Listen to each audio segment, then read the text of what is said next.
Hello and welcome to the Trail and Adventure Motorbike Podcast with me, Clive Barber, and my good mate, Noel Tom. For the days when you can't ride your bike, there's always the Trail and Adventure Motorbike Podcast. This is our 100th episode, but it's not the only 100th episode because we've got some other stuff lined up which I just need to finalise. So this is just part one, and I'm not sure how quickly we'll be able to get parts 2 and 3, possibly even parts 4 of our 100th episode together. I'm cheating. I messaged quite a few people and quite a few of them said yes, which is quite unexpected. It's 100 for you, isn't it? But it's not 100 for me. Actually, it isn't, because some of them are rewinds, so it's a total fabrication, really. So there's about 5 or 6 I put on in the summer when we were on holiday and things like that. But it is literally, there's 99 episodes, this will be the 100th, and I'm sticking with it. It's a lot of editing time for you, isn't it? That's incredible. So let's say it's 100 hours, probably isn't. Times that by 5, that's 500 hours. Buongiorno. It's Ollie Moto here. You know, that guy who won the award for favourite TAMP podcast guest in 2023? No biggie, not going to go on about it. Listen, I'm walking through Rome at the moment, which is a very cool city that I recommend everyone listening visits because it is cool. But it is filled with a lot of very, very old buildings that have fallen apart, and some of the back alleys smell like urine. And for some reason, that reminded me of you two, Clive and Noel. I just wanted to say a big congratulations to TAMP for dragging this podcast out for 100 episodes. Honestly, I can't believe you've kept everyone's attention for this long. Keep up the good work, gents, and I'm sure that soon we'll be able to celebrate another milestone, which will probably be when you manage to break a speed limit on those stupid little bikes of yours. Any speed limit, even the 20 zones. Anyway, that'll do. Take it easy. Ciao. What are your memories of when I first said to you, this is what I want to do? Can you remember the conversation? Well, I sent you that photograph the other day that Greg took of us on the way back from the Netherlands. And in a way, I see that photograph as the start of it all, even though that photograph was probably taken way before. What? Can you just get that stuff on This is like that bit on the news where the guy's wife came in and ushered the kid out of the room. Similar to that. I see that photograph and think, oh, I'm sure that's what made us start thinking about it. Or we talked about it on that trip, maybe. What photograph was it? The photograph was on that campsite, that terrible campsite that we nearly got kicked off at 12 o'clock at night because we arrived very late in the Peak District. Yeah. And that picture was taken, a lovely picture Greg took the next day. I was telling Ashley how long it's been going on for. She didn't believe me because there was that weird COVID times when we should have been prolific and we didn't. We just sat on our arses and did very little because we hadn't really got our head around doing it remotely. I had got my arse into gear about doing it remotely, but the problem was I was doing about 6 hours a day of remote conferencing anyway for work, and the last thing I wanted to do was finish up that and get on another one for fun in the evening, because it wouldn't have been fun. So I had a horrible lockdown. Our first one we did in 2018, so it's kind of like six years we've been going. But do you know how many episodes we did in the first 4 years? Well, it was ridiculous. It was like 6 or something. 17. 17. In the first 4 years. Last year, 23, we did 39 episodes, and the year before that, in 22, we did 36 episodes. So it's only really been going for the last 2 years, effectively. But like so many things in my life, we were limited by our imaginations, I feel. Because we just kind of got in touch with everyone we knew that had done stuff and literally met them face to face. And then once we'd run out of people that we knew, we were kind of stuck, really. And then we thought, oh, hang on a minute. There's loads more people. And even now I'm thinking of people that once upon a time I would never, ever have thought of. As I say, I think we were limited by our stupidity. I'm not so sure imagination or stupidity. I just think it's like, who the fuck are we to ring people up and go, do you want to be on our podcast? We've got over 12 listens and 3 episodes in the bag. Who's going to say yes to that, apart from our friends? What were the listening figures in the first few years? I honestly can't remember. So what I was doing was I was just putting them on Facebook and things like that, putting links in. It's just been consistently growing, I guess. But obviously, when we started off, it was tiny. The first episode we did in your downstairs living room. Second episode was a tech special with John Ross, who still won't come on and do another episode with us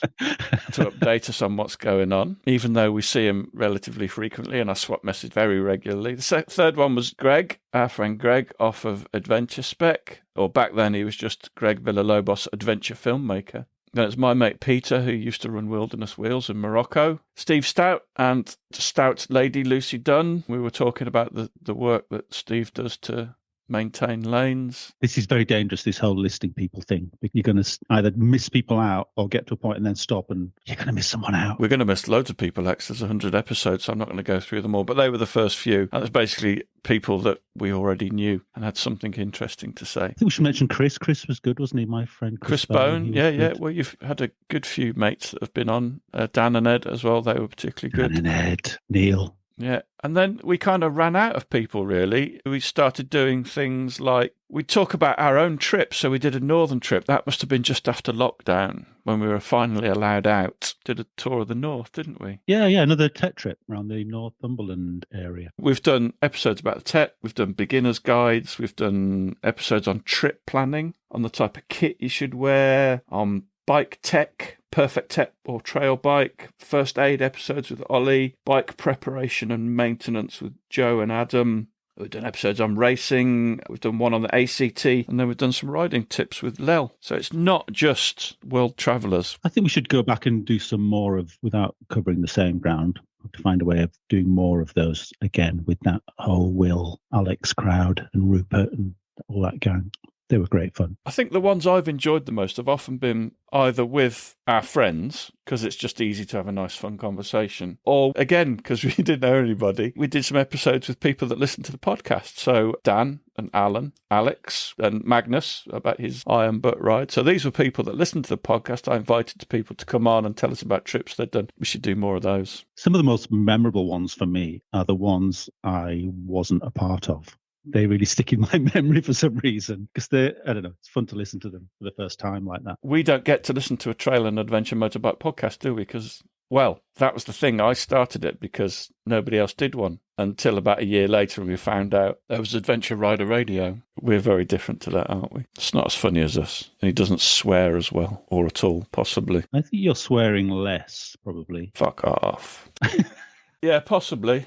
Do you get hassle from Mrs. Barber about all the swearing? No, she's like a fucking trooper herself. Do you have friends who perhaps aren't interested in motorcycles, but you know would enjoy the podcast, but there's just no way you can get them to listen to it? I've got a friend that I'm constantly pestering to listen to it. And I saw him last week and I said, did you hear that one? Because he mentioned one. I said, did you listen to it? And he just went, some of it. I can't get my very close friends to listen to it. And these are biker friends? Well, they're not. So it's fair enough in a way, but still. You think just out of curiosity they would listen to it, but they don't. I would never expect anybody that isn't into motorbikes to listen to our podcast, but we both know our wives listen to it and enjoy it. And I think people that aren't into bikes enjoy the World Traveller episodes. People with a story about where they've been and where they've travelled. And it's almost irrelevant that they're on motorbikes. They've just got these amazing stories about all the different parts of the world they've been to. So I keep telling Keith, but he will not have it. Keith would enjoy it. He'd enjoy the guitar bits as a musician and a children's entertainer.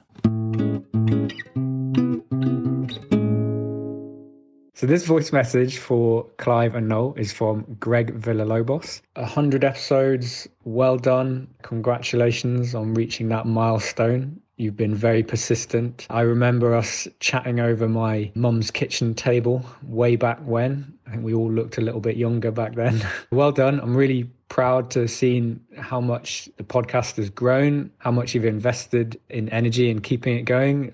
It's a hard thing to be consistent. It's wonderful to see you learn your craft and get better as you've gone. Your more recent guests have really benefited from everything that you've learned as you've gone. I've really enjoyed seeing you grow. I look forward to seeing you get better and better and better, and the podcast get better and better over time. Just a big fat well done.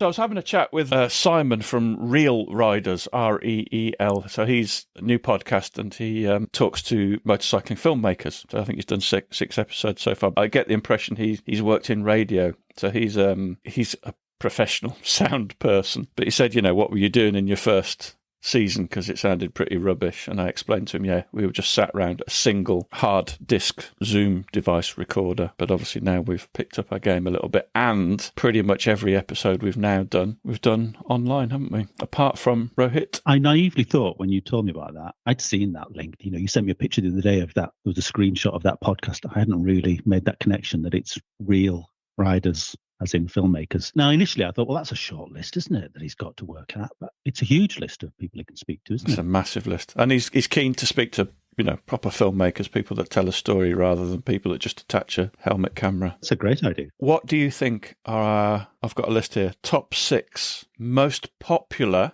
as in by number of downloads, not critically acclaimed? First of all, you think, well, it's going to be guests. It's probably not, is it? It probably is tips on trail riding or something that people have found rather than searching out a particular person. Wrong. Really? Yeah, look at the list. Where is the list? Do you have a podcast app on your phone? No, I don't. Fuck's sake. Do you just listen to it on the links I send you then? I do, yeah.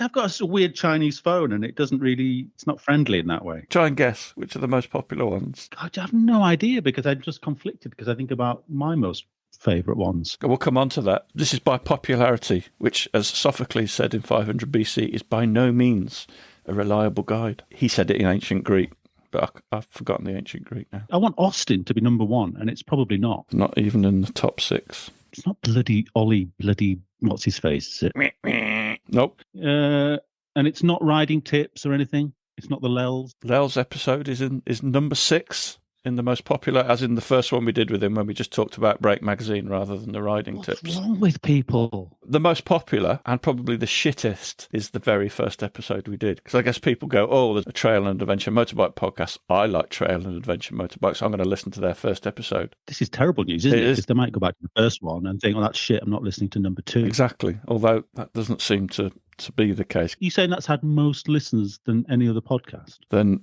any of our episodes, yes. Bloody hell. Second most popular is the Perfect Tech Bike, which was There you go. our gang, alternatively known as the Adventure Spec Crew. Third episode, CRF Special with the Lightweight Adventurers, Mark and Jamie. Ah. Yeah. Fourth most popular, Greg Villalobos, which was our second episode, which we filmed in his mum's kitchen. Oh, it was lovely, that one. All I remember about that one is seagulls. Noisy bloody things, yeah. And ice cream, because his mum brought us ice creams halfway through. Probably left those in, didn't I? Pretty avant-garde with my editing even back then.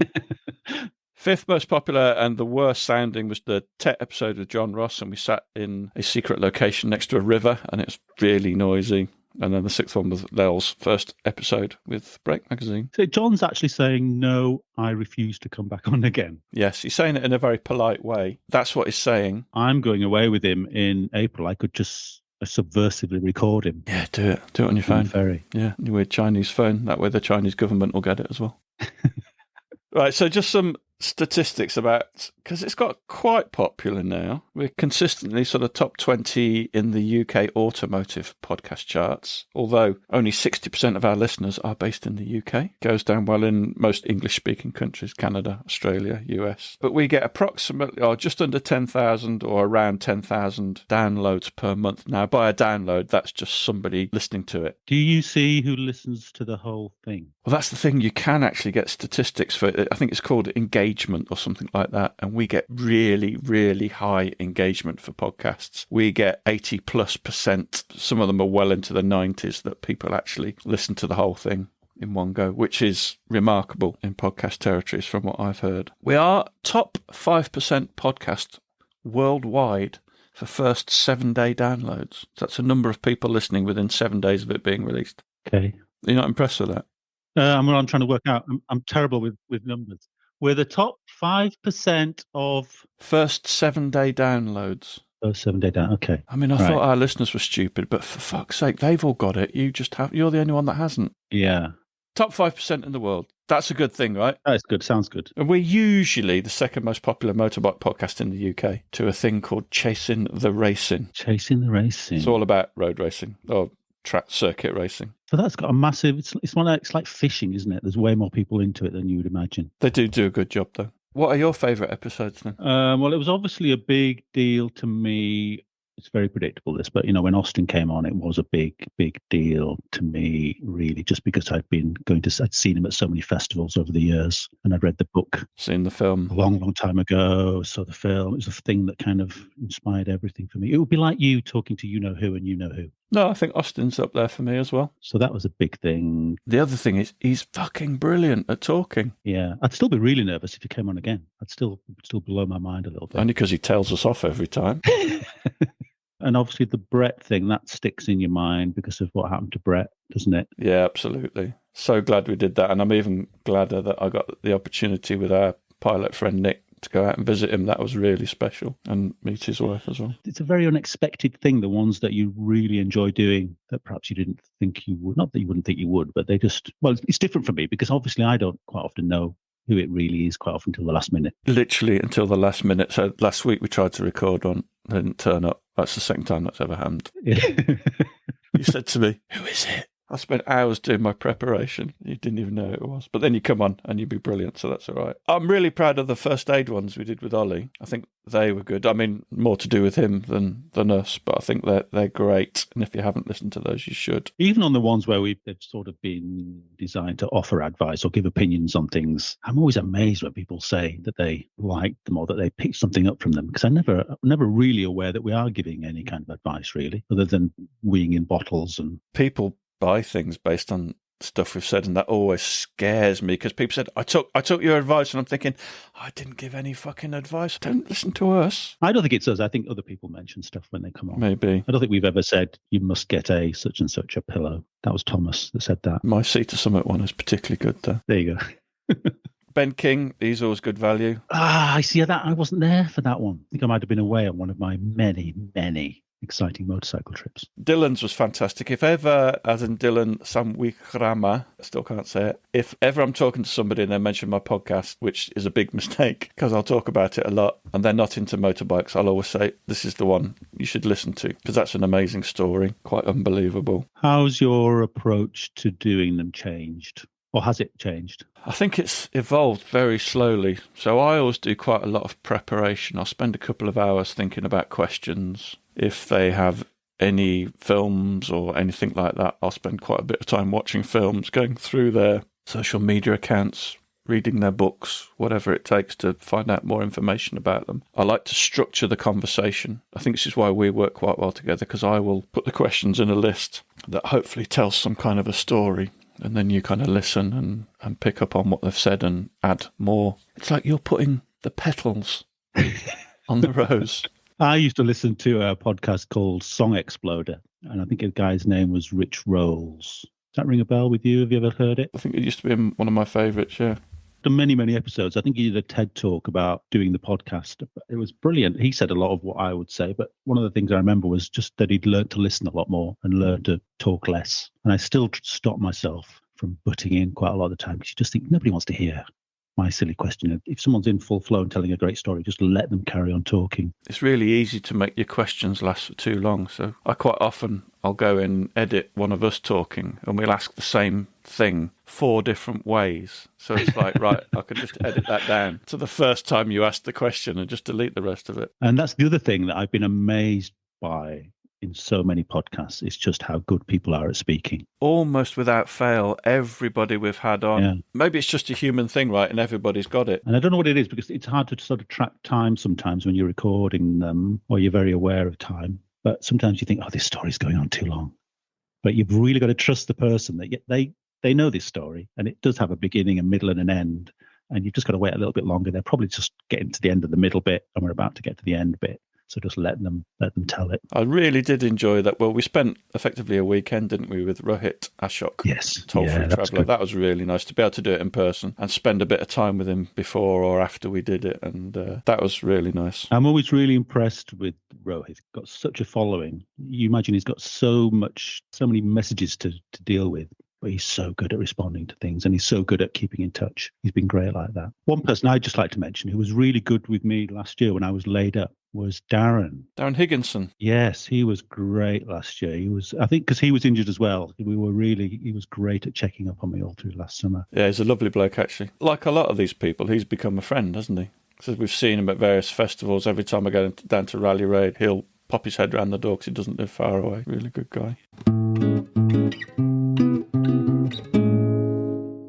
Hi, Clive and Noel. This is Rohit, toll-free traveler all the way from southern India. Let me start by congratulating both of you on the 100th episode of the TAMP podcast. I wonder whether you thought you'd come this far when you started it, but I'm glad you did, and you're delighting audiences all over the world. Now, I know your message to me said that I should probably try and say something rude or funny, but I figured, given that I've had the privilege to meet both of you, I'll bust a myth and let your lovely audience know that despite what you sound like on your podcast sometimes, you're both actually really lovely, wonderful, and kind people. So consider this unofficial invitation. I think now that you've done 100 podcasts, it's time for a change of scene. Looking forward to seeing both of you here in India. You should probably plan a podcast series and come over, do a ride, spend some time here, see a different part of the world. And I'm sure you'll go back with great stories for all your listeners all over the world. Congratulations again, and looking forward to whatever's coming next.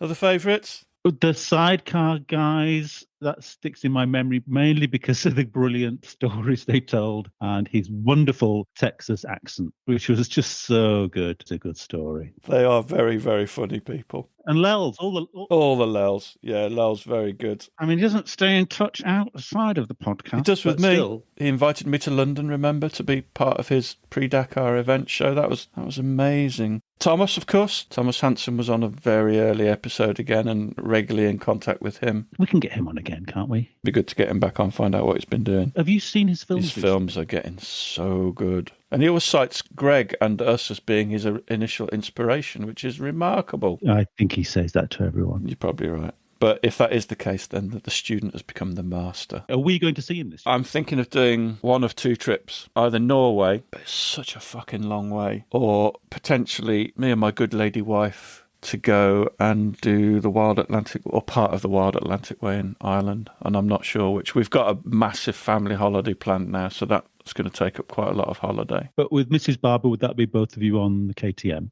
Yeah. My other favourite, I know you don't like him because you think he's replaced with David Goldman. David bloody Goldman. He's an amazing guy. So funny. So sweary. That was a big shock. Was David it? Goldman. Don't know what I was expecting, but I was not expecting David Goldman to be like David Goldman. It was amazing, wasn't he? And it was so funny that his bike was being delivered back from a service. Give me a minute, give me my fucking bike! Have you seen his latest picture? Jay Leno. Really? Wow. That's a big deal, isn't it? What kind of motorbike? He's fucking a huge collection of motorbikes. It was with his collection of Brough Superiors. There ain't that many of them. Of course it was. Massive collection of cars and bikes. Hey, this is David Goldman from the Motorcycle Portraits. I just wanted to wish Clive and Noel happy 100th episode for the Trail and Adventure Motorbike podcast. Honestly, it probably should be 99 because the podcast that we did together probably should be X-rated and removed for the safety of children's ears. But anyway, happy anniversary. Awesome. So stoked to be part of it. So we started off doing this podcast, and kind of our idea was that it might lead to us getting to do some fun things. Yeah. Just doing the podcast is good fun, right? Meeting all these incredible people. I always say this to you. Maybe I've not said it on the podcast, but I always go upstairs buzzing from it, really. Even after a long 2-hour session, you sort of go upstairs it's like coming off stage. Hey, listen, there's somebody waiting in the lobby to be admitted. What? It's a special secret guest. Is it someone we would recognise? Well, let's admit them and see. Clive, that guy looks a little bit like, do you remember, it's a while ago now, that guy, Ollie, what was his name? He had a funny surname. Ollie. You mean this guy? Let me just read what it says. Favourite TAMP guest 2023. And he's back. He's back. It actually says favourite TAMP podcast guest, but how are we? We good? I don't know if it's the hat, but you could quite easily have come on and said, "I'm Ollie Junior. My dad's just out the back." Does it make me look younger? It makes you look like you should be holding an adult's hand as they take you through to meet somebody special. Hi, I'm going on the podcast tonight. This is good, isn't it? I haven't done this sort of stuff for ages. What was the food like in prison? Because I always hear it's really terrible. Do you know what, man? I'll say this on there. When you ask me, and you edit this bit in, I will say that I have had people have genuinely been asking me, have you been to prison? This is great that we're having this conversation because obviously men's mental health is, very much in the press and in the news, and a lot of motorcyclists, care about this sort of thing. So, Noel, I just wanted to check: are you okay? Yeah. Great. Ollie, are you okay? Yeah, I'm right. Great. Clive, are you okay? Yeah, I'm fine, thanks. He's trying to get more likes on this video for being the Karen. What have you done with Clive? Where is he?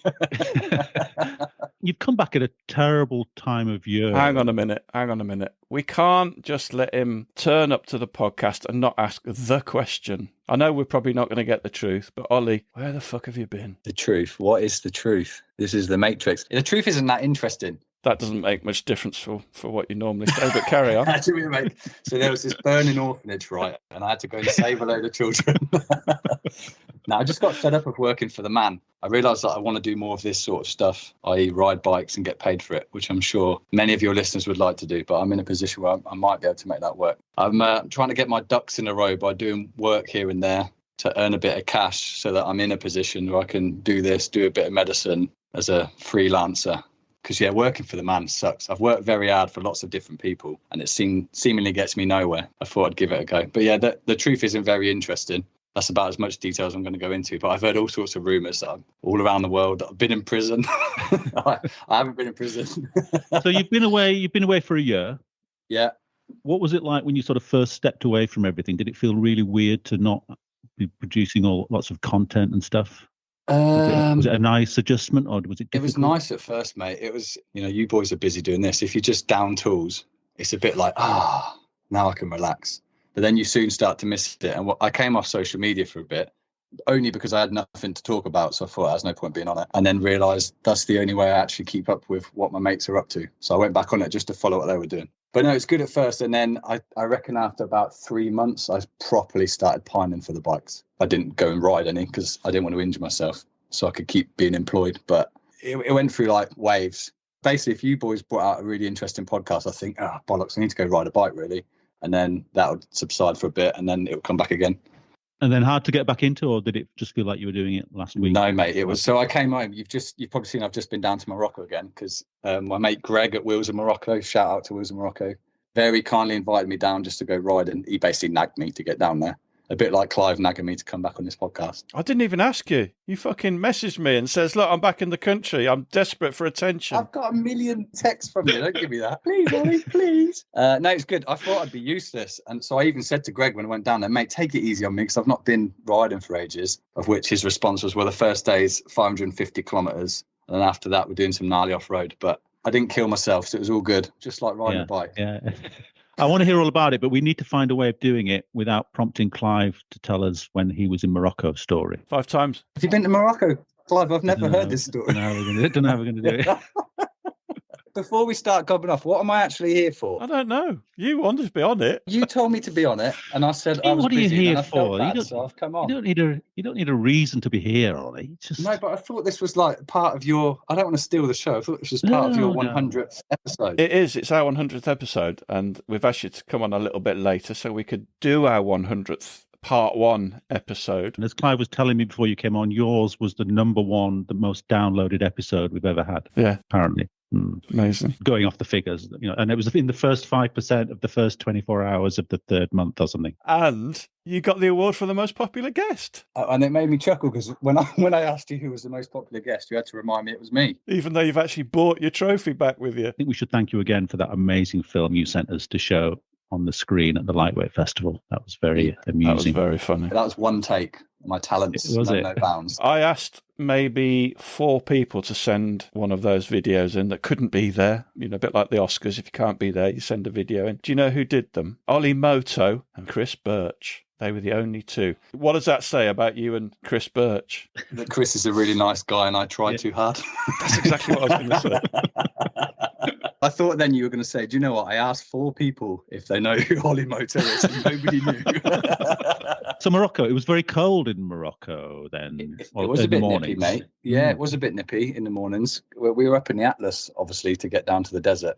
And it was a bit chilly. But I found that what works for me down there, and bear in mind, when did I go? January, is all your normal riding gear and a jersey, and then just sticking a gilet on normally keeps you nice and warm. This time I did take a little plug for Adventure Spec, my Adventure Spec Aquapack jacket, just as a wind stop layer, and that worked really well on the properly cold mornings. We've got to layer up in this game because you're freezing cold, and as soon as you start riding off-road, you're red hot. So you've got to keep layering up and down. And it was all in areas that were new to you. Yeah, and it was really cool. So Greg, I know we're talking about a lot of Gregs. Greg at Wheels of Morocco, that Greg. Like I said, it was just a mate's ride. They were scouting new routes. So I felt pretty special to be invited down, if you like. So we just went and did loads of cool riding for them to try and find some new stuff for their clients. And we did some pretty tough riding with some, you've done Morocco, Clive, you've been a few 5 times, you know, times. some epic views, all sorts of terrain, and there was some fesh, and there was lots of giggles, and everyone fell over and had a bit of a mare at times. Stupid big but bucks again. You've got to have the talent, mate. It's only me and Chris Birch, apparently.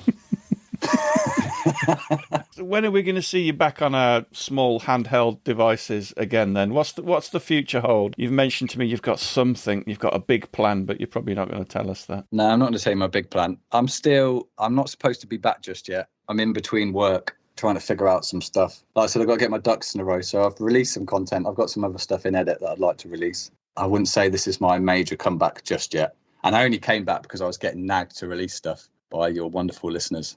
But I'm making all of these moves to come back full time at some point. That's the hope, that's the aim, that's the dream, is to be able to do this as more of a career. But at the moment, with a family to feed, I've got to make sure I'm in the right position, which is all very boring adult chat, but that's what's happening right now. Have you started that big KTM since you got back? No. Why not?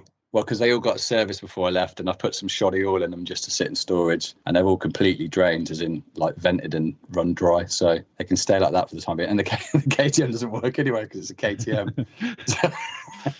Have you seen it since you got back? Yeah, of course I've seen it. It's downstairs in the garage. All right. I've seen it. I've sat next to it. I've stroked it. Yeah. I've told it I still love it, but no, I've not started it yet. It's a terrible time of year to come back. What were you thinking?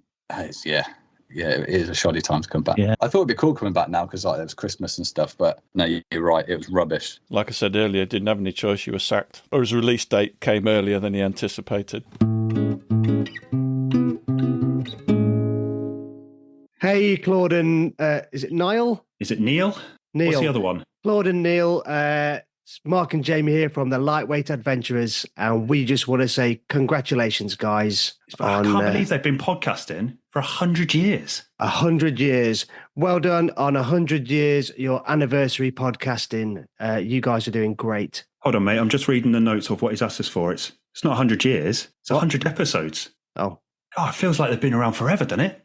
Well, 100 years or 100 episodes, whichever one it is, they're both a great achievement. We've listened to 8 or 9 now, and once we get through a few more, we'll probably get round to that. I have definitely started listening to them since they had us on as a guest. Guys, genuinely, you've done all right for yourselves. No, seriously, let's do this seriously. Clive, Noel, congratulations, man. 100 episodes, that's an incredible achievement. So we love you guys, and you're coming to the Lightweight Adventure Festival because I wanted to get a plug in there. Absolutely, gents. Massive well done. I hope there's another 100 episodes in you guys. Look forward to seeing all the future content you've got coming our way. Cheers, guys. Bye. Bye. We've just been talking for an hour and a bit about our amazing podcast. Oh, you do a podcast? And how successful and famous we've become. No. How do you think we've changed since we started doing it? Sorry, I'm talking about Clive. No, to be fair, I've always been fairly arrogant. Yeah, but even more arrogant now. So if you haven't guessed it already, somebody suggested that we should have our good lady partner, wife, girlfriends on the podcast. I'd like to know who that was. I think it was Chris Bone. Yeah, friend of the podcast, Chris Bone. Oh. Would you like to introduce yourselves very briefly and tell us which company you represent? Team Noel. You can't both be Team Noel. I think they can. Don't just giggle in my fucking ear. Just say tell us your name. Such a dick. I'm Rachel, sadly Clive's wife. I'm Ashley, happily not Noel's wife. Bizarrely, you both listen to the podcast. Yes, we do. Why? You've not even got a motorbike. Because it's interesting. I love the travel element of it and listening to people's adventures. It's not just about motorbikes. It's about people's experience whilst they're travelling and the countries they've been to. And that just fascinates me. So it's not true that you just listen to it to see if we've mentioned you then? No, I also listen to it because I'm a massive fan of Ewan McGregor. Oh, sorry, did I say that? You know he's not been on though, don't you? I know that. Has Clive ever said anything that's got him into trouble at home? I tell you what did get me into trouble when David Goldman was on. She's going, have you told Noel yet? No, he won't mind. I stuck up for you, Noel. I was really thoughtful. I said, does Noel know about that? It was shocking, wasn't it? Doesn't know fucking Jay Leno. So this is a question for Ashley. Has me doing the podcast made me more attractive? Same question to you, Rachel. No, that's not a fair question. Do you switch off then, Rachel, if it gets a little bit too it sounds sexist, this, but if you hear lots of motorbike models, rockets and bollocks, people talking about their I love it. Best ZX130. bit ever. Is that when you switch Probably, off? yeah, because it's not my field of expertise. I don't switch off because it is interesting still, but I don't relate to it. But Ashley, you do actually ride, so presumably you... I do, but I do switch off when it turns to sprockets. Fair enough. Yeah, I'm more interested in the adventure. I like that side. Rachel, I spend an awful lot of time doing this. Mm-hmm. How has it affected your life and our family life? Well, to be fair, you working away most of the time beforehand, so not much difference really. The only difference is like if the kids want you to do something, they notice. It's like, where's Dad? Podcast. So it's become a catchphrase in the house now. It's a lot of hours. You better appreciate this, you listener motherfuckers. What's your favourite episode? Who's your favourite guest been? I like the early ones, the Dan and Ed. Do we have to say Chris because he got us be on? offended otherwise. Yeah. But then I really, really enjoyed the Michael from MCN. Oh, she really fell in love with Michael Guy. Yeah, I like those ones where they talk about not necessarily bikes, how they got into their trade and What everything. was it specifically about Michael Guy? Oh, I don't know. It was the way he just started, gave everything a go when he was young. Jealous, look at him. Look at that face. Well, he's I've young. never seen him. I didn't Google to see what he looked like. Really? No, I didn't. I have no idea what Michael looked like. Why should I? Yeah, definitely. He's No, very it's handsome. definitely not. Rachel? Dylan is my favourite one. Yeah, he's very good. I don't think I've heard Dylan. Have I? Oh, it's amazing. Made the boat out of his bike. Oh, the film. I think I saw the film, yeah. I did enjoy the Dakar. The live show one. The time Clive was away. Yeah. Yeah. I think you can both go now. Oh, that was quick. Can you believe there's been 100 episodes of this thing? No. No. How long has it been rather than episode? 2018, 6 years. Wow. My That's God. amazing. The award that you were both nominated for, how many did she do? Oh, I'd vowed never to talk about this because of the sour grapes. The Independent Podcast Awards, we were beaten by a podcast that had done something like 15 episodes over a 3-year period. Well, Clive, it's quality, not quantity. I think that's what the judges said.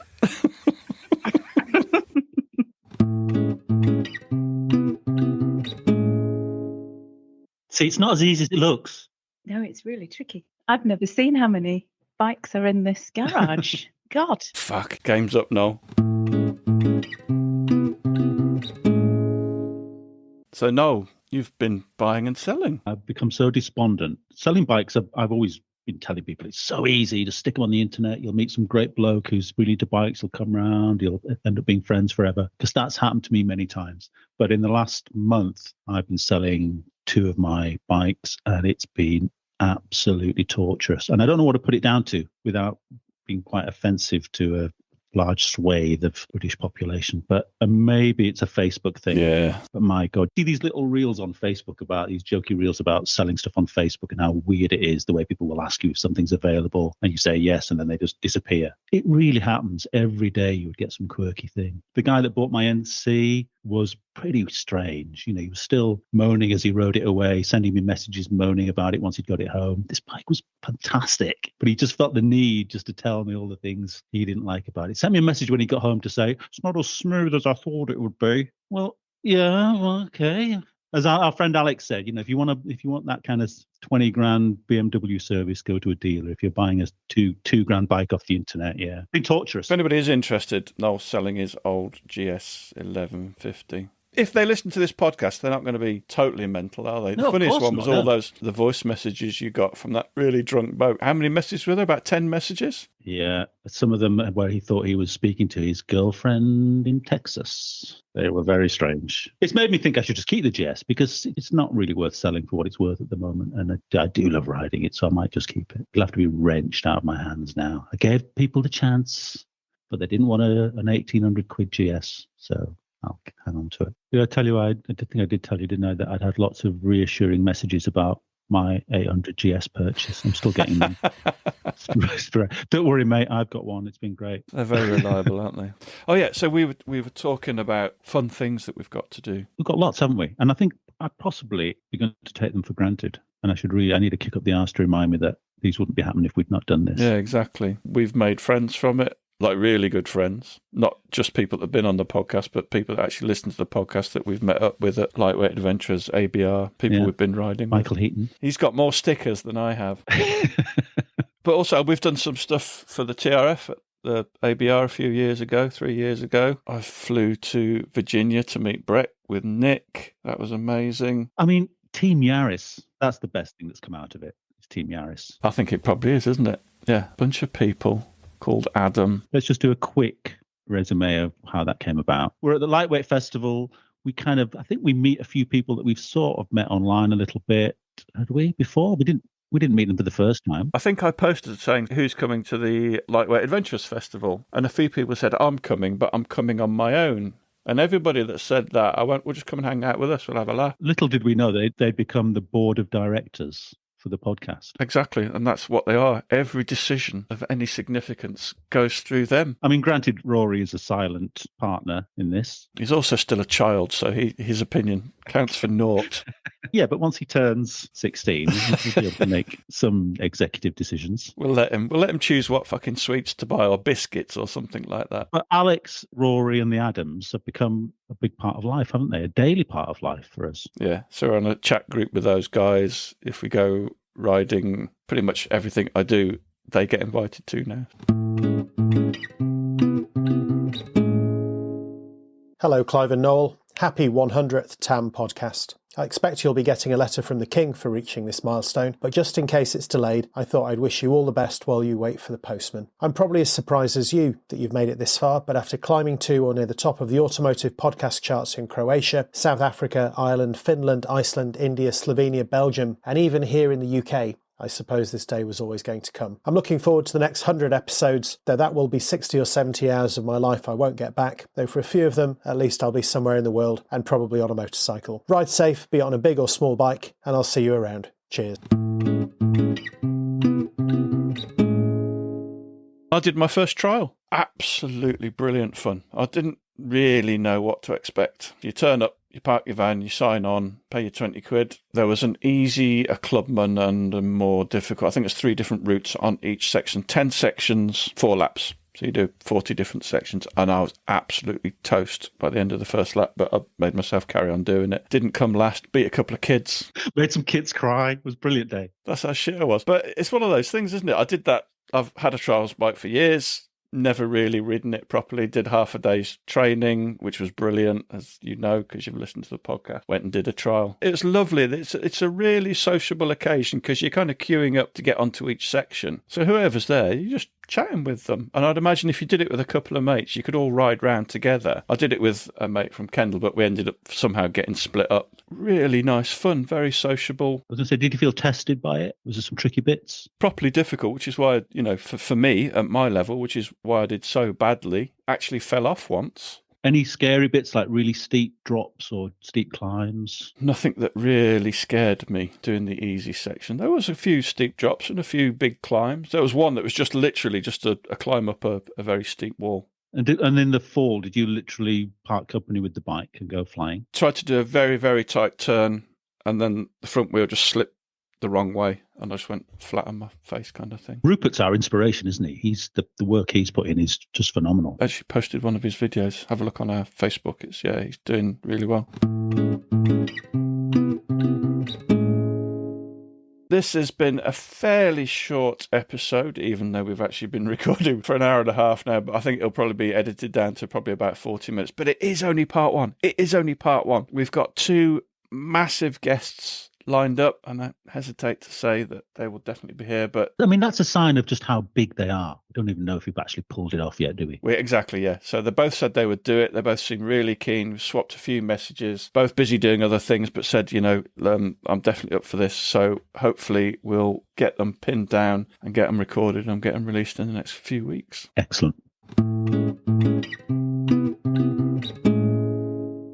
Well, that's the end of part 1 of our 100th episode. I hope it wasn't too self-indulgent and you got something out of it. But the best is yet to come. We've got one in the bag. It's coming on Thursday. I thought if we release that on, everybody's just going to listen to that one first and ignore this one. So the next part I'm going to release on Thursday morning. It'll be 5 a.m. Thursday morning, so you can listen to it then. We're still hopeful. We've got 2 other fantastic, very well-known guests that will join us. I keep sending them emails. We've got nothing scheduled yet, but hopefully we will have. Listen, thanks a million for listening. Thanks a million for supporting us over the last 6 years. Those of you that have been around and listening for that long, we do appreciate it. We enjoy meeting people at all the different events and things that we go to. We get an awful lot of fun out of doing this, as you hopefully can tell. I just hope everybody else does as well. So listen, thanks a million. We really appreciate you. And now I'm going to play a little clue about who's coming up on Thursday. I think you'll be able to get it straight away from the accent. See you soon. That was really cool that you contacted me, because I was sitting somewhere in Norway at the time, and I thought, what's this trail? Hang on, what is it? What's the name of this show? Trail. It just flows off the lips, doesn't it? Yeah. So I had to Google it and checked it, and I listened to a few, and I thought, who are these old geezers? It just that intro twang that you've got going, that little thing, it's so English, because we were raised on a lot of English shows like Faulty Towers and that sort of thing, right? And I'm listening to this podcast sort of wind up, and it's, I don't know, 2-3 minutes in, you dropped a couple of F-bombs, and I thought, oh, these guys are all right. They actually sound like they know what they're talking about. They're talking about every single dirt bike on the planet. I thought, yeah, no, they're the real deal. And judging by what parked behind you there, Noel, yeah, you guys live bikes.